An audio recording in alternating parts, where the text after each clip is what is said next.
right, let's talk about this.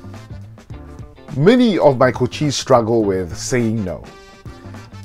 I sometimes struggle with saying no myself, but let me share with you a secret I learned from some wise men that has helped me.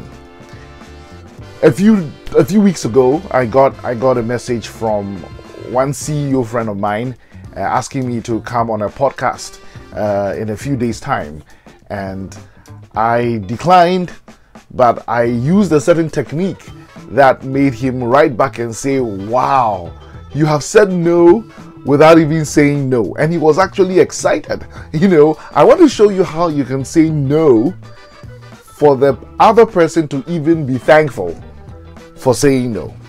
First of all, let me say that it's a mindset and a state of heart thing.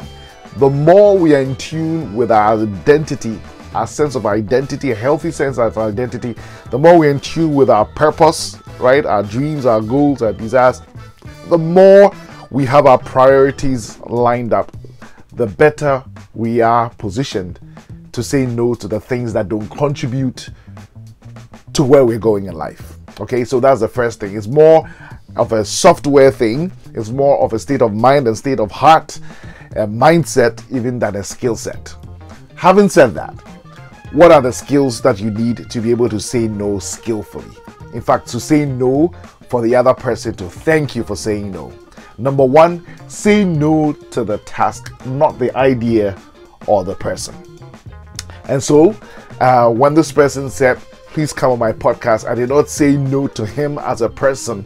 I said no to the task in the sense that I affirmed him.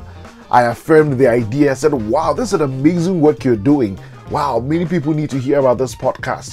Things like that. Affirm him, affirm the person, affirm the idea, but say no to the task. Secondly, say no in the interest of the other person. So express yourself in a way that makes the person say that, "Oh, yeah, I was actually saying no because I'm better off with him saying no." So for example, I say, I'm so constrained with time right now because I'm focusing on A, B, and C that I would not give you my best. And this is an important podcast. You really need someone to be well prepared and to have the mind space and give you the best. I will not give you my best, and I think you deserve better than that. So say no in terms of the other person's best interest. And then finally, we need to defer creatively.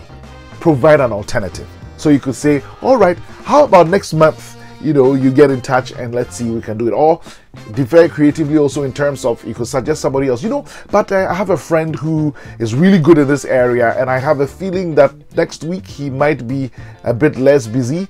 Why don't you talk to him? All right. So this is the way, and I tell you, when you say no this way, people are thankful that you've been honest, but you have also not rejected them, but actually blessed them with great ideas, great alternatives, affirming them and letting them know that you are saying this in their best interest. So let's review that. Say no to the task, not to the idea or to the person. Number two, say no in the best interest of the person. And number three, defer or say no creatively, providing alternatives. I hope this helps you in doing a better job to say no to the things you really should say no to, so you can say yes to the things that have to do with your purpose in life, your goals, your dreams, your desires, where you are headed. God bless.